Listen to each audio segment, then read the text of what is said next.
Today's lecture is based on the principles and practices of community psychology. After my lecture is over, you will learn about the practices of community psychology. You will also come to know about the various principles of community psychology.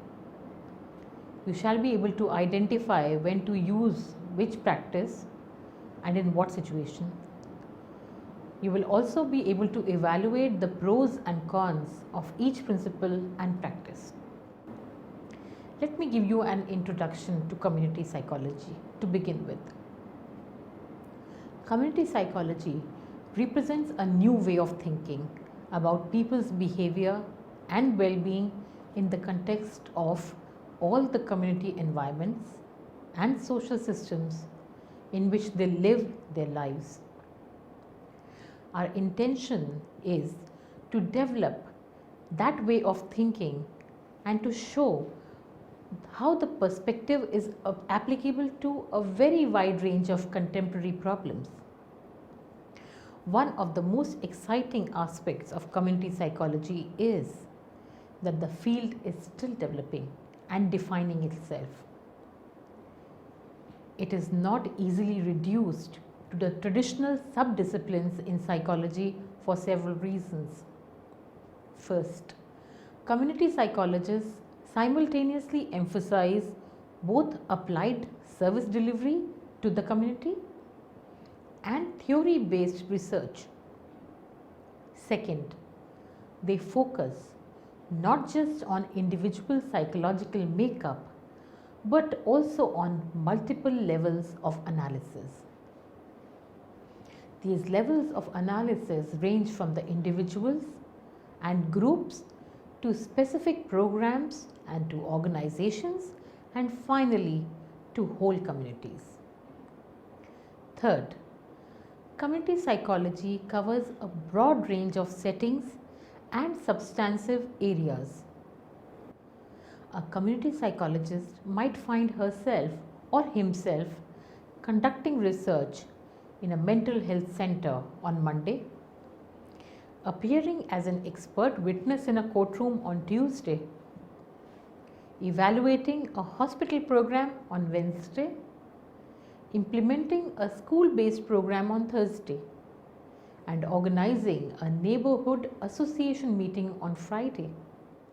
For all the above reasons, there is a sense of vibrant urgency and uniqueness among community psychologists, as if they are as much a part of a social movement as of a professional or a scientific field. The new and disparate area of community psychology are thus bound together by a singular vision, and that is of helping the relatively powerless in and out of institutions take control over their environment and their lives. Community psychologists must, however, wear many hats in working towards the creation of social systems which 1. Promote individual growth and prevent social and mental health problems before they actually start. 2. Provide immediate and appropriate forms of intervention when and where they are most needed. And 3. Enable those who have been labeled as deviant to live as dignified, supported, and empowered lives as far as possible, preferably as contributing members of the community. So far I have told you what is community psychology. It may be useful to describe community psychology by distinguishing it from other disciplines with which it is closely allied. As I will explain in more detail, community psychology is like public health in promoting healthy environments and lifestyles, in considering problems at the population, not just the individual level, and especially in adopting preventive orientation. That is, community psychologists try to prevent problems before they start, rather than waiting for them to become serious and debilitating. But community psychology differs from public health in its concern with social and mental as well as physical health and the quality of life in general. In many ways, community psychology is like social work, except that it has a strong research orientation. Community psychologists are committed to the notion that nothing is more practical than the rigorous, well conceived research directed at social problems. Community psychology is like social psychology and sociology in taking a group or systems approach to human behavior. But it is more unabashedly applied than those disciplines and more concerned with using psychological knowledge to resolve social problems. Of course, it borrows techniques from industrial and organizational psychology, but tends to deal with community organizations, human service delivery systems, and support networks. Plus, it focuses simultaneously on the problems of the clients and workers as opposed to solely the goals and values of management. It is concerned with issues of social regulation and control and with enhancing the positive characteristics and coping abilities of relatively powerless social groups such as the poor, the minorities, the children, elderly, or could be women as well. Let's move on to the principles of community psychology. Community psychology favors critical perspectives on knowledge creation and truth claims, recognizing that what is regarded as legitimate knowledge is often context specific and inevitably colored by the social and cultural positions of the knower. Experiential knowledge is valued along with knowledge derived from empirical studies.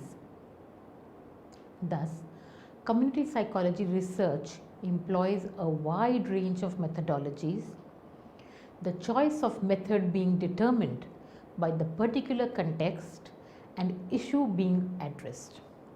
Community psychology is a multi-level in that it recognizes the limitations and potentially victim-blaming nature of individually focused interventions, favoring instead groups, community and societal interventions which address the structural factors maintaining oppression and suboptimal health. Community psychology pays particular attention to process, valuing bottom-up, inclusive and collaborative ways of working over top-down solutions to problems imposed by political elites. Community psychology also emphasizes ecological thinking, which leads us beyond trying to change individuals to consider ways to improve the fit or interaction between persons and environments, which can have an important effect on behavior and well-being as each factor has separately. The ecological viewpoint requires a concern with the relationship of individuals to each other in a community as a differentiated social groupings with a very elaborate systems of formal and informal relationships. The community perspective includes a focus on broader ecological levels than the level of exclusive treatment of the individual. Community psychology directs attention to the larger context within which plans are developed and implemented. The possibilities for gaining resources must be carefully evaluated. The political climate supporting one type of programming at one time and another at another time must be understood. What is feasible at one time and under one set of political and economic conditions may often be approached only with great difficulty at another time and under other circumstances. Competition among agencies and groups for the same pool of limited resources becomes a crucial factor influencing what kinds and amounts of resources will be available and to whom. When we adopt the community perspective, our professional concerns necessarily broaden. Let us now talk about the practices of community psychology. Community psychology is not only a profession and a scientific discipline, it is also a philosophical or value orientation that is applicable to virtually any field or profession. The community perspective challenges traditional modes of thought. Number one, it avoids blaming the victim for problems or labeling people as deviant and looks at whole ecological systems, including the political, cultural, and environmental influences, as well as focusing on institutional and organizational factors. Number two, acknowledging that many groups and individuals are suspicious of or intimidated by professionals. The community approach encourages client-citizen participation and recognizes the demand for local empowerment, bureaucratic decentralization, and self-help or mutual aid. It simultaneously stresses the utility of research not only for theory development but for program evaluation and policy analysis, and the omnipresence of values both implicitly and explicitly throughout the society and even science. An important aspect of community orientation is its appreciation of the authority of historical and structural contexts. Community psychology values and celebrates cultural diversity. Community psychology also attempts to enable psychologists to, number one, accurately, effectively, and ethically select, administer, score, interpret, and communicate findings of appropriate assessment methods informed by accepted psychometric standards and sensitive to the diverse characteristics and needs of clients. Number two, select, implement, and evaluate psychological interventions consistent with current ethical, evidence-based, and professional standards within a theoretical framework and with sensitivity to the interpersonal processes of the therapeutic relationship and the diverse characteristics and needs of clients. Analyze the complexity and multidimensionality of human diversity and demonstrate the knowledge, skills, and attitudes necessary to understand the diverse worldviews and the potential meaning of social, cultural, and individual differences for professional psychological services. Next, I'm going to talk about case studies. A case study involves an up-close, in-depth, and detailed examination of a subject, or the one we call the case, as well as its related contextual conditions. Case studies appear with great frequency throughout popular works, with nearly anybody able to claim to have done one. Case studies also can be produced by following a formal research method. These case studies are likely to appear in formal research venues such as the journals and professional conferences rather than popular works. The resulting body of case study research has long had a prominent place in many disciplines and professions, ranging from psychology, anthropology, sociology, and political science to education, clinical science, social work, and administrative science. In doing case study research, the case being studied may be an individual or could be an organization, an event, action existing in a specific time and place. For instance, clinical science has produced both well-known case studies of individuals and also case studies of clinical practices. However, when case is used in an abstract sense, as in a claim, a proposition, or an argument, such a case can be the subject of many research methods, not just case study research. Thomas offers the following definition of case study. Case studies are analysis of persons, events, decisions, periods, projects, policies, institutions, or other systems that are studied holistically by one or more method. The case that is the subject of the inquiry will be an instance of a class of phenomena that provides an analytical frame, which would be an object, within which the study is conducted and which the case illuminates and explicates. According to Creswell, data collection in case study occurs over a sustained period of time. One approach sees the case study defined as a research strategy, an empirical inquiry which investigates a phenomenon within its real life context.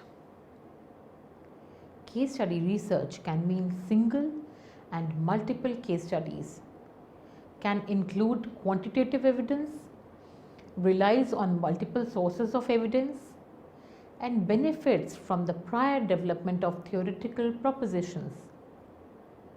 As such, case study research should not be confused with qualitative research, as case studies can be based on any mix of quantitative and qualitative data. Similarly, each single subject research might be taken as a case study of a sort, except that the repeated trials in a single subject research permits the use of experimental designs that would not be possible in typical case studies. At the same time, the repeated trials can provide a statistical framework for making inferences from quantitative data. Let me give you case study 1 in community psychology, which is Reclaiming Social Justice by Isaac Brzezinski and Geoffrey Nelson. This study describes the basic principles guiding the values of community psychology. It discusses how community psychology's values have evolved over time. According to this study, community psychology points out the lack of attention to the value of social justice and attempts to provide ways to reform existing social structures. It does so without attempting to change status quo of social justice, but tries to point out that one cannot eliminate oppression without transforming oppressive institutions and altering the basic premises of unjust systems. Let's go on to case study 2, which is Community Psychology Perspectives on Social Capital Theory and Community Development. This is given by Douglas T. Perkins, Joseph Huge, and Paul W. Spear. According to this study, community psychology can inform community development practice by reframing social capital theory. Social capital is generally defined and measured at the interpersonal, community, institutional, or societal levels in terms of networks, which could be bridging, and norms of reciprocity and trust, bonding within those networks. Social capital should be analyzed in a multi-level ecological framework in terms of both individual psychological and behavioral conceptions, which could be sense of community, collective efficacy or empowerment, neighboring and citizen participation, and institutional and community network level conceptions. According to this study, excessive social cohesion disempowers the community because it seriously undermines the members' ability to engage in conflict. Ways to increasing learning, power and access should be emphasized rather than social cohesion. Psychological and behavioral studies point to factors that motivate individuals to engage in building social capital and methods to maintain and empower that engagement. Moving on to case study 3, which is the concepts of social justice and community psychology towards a social ecological epistemology by Mark R. Foundacaro and Daring Weinberg. This paper addresses the pervasive tendency in community psychology to treat values like social justice only as general objectives rather than contested theoretical concepts possessing identifiable empirical content. It discusses the concept of social justice in 3 major traditions within community psychology, which are the prevention and health promotion tradition, the empowerment tradition, and the critical tradition. More specifically, it points to a pressing need in community psychology for an epistemology that subsumes both descriptive and evaluative concepts, acknowledges its own embeddedness in history and culture, without thereby reducing all knowledge claims to the status of ideology. Finally, it describes and demonstrates the premise that what theorists are calling a social ecological epistemology for fulfilling this need. Moving on to case study 4, Speaking for Ourselves, Feminist Methods and Community Psychology by Lisa Cosgrove and Maureen C. McHugh. Although feminist and community psychology share a number of epistemological and methodological perspectives that guide their respective theories and research practices, it has been argued that community psychology has not fully integrated a feminist perspective into its discipline. This paper examines how community psychology and feminist research methods might combine to help us better understand women's experiences without essentializing or universalizing those experiences. The authors offer a series of suggested directions for feminist research that may also prove promising for community psychology. Particular attention is paid to feminist social constructionist approaches insofar as they address the complex relationship between epistemology and methodology. Let me summarize my lecture. Community psychology represents a new way of thinking about people's behavior and well-being in the context of all community environments and social systems in which they live their lives. The intention is to develop that way of thinking and to show how the perspective is applicable to a very wide range of contemporary problems. Community psychology studies the individual's contexts within communities and the wider society, and the relationship of the individual to communities and to the society.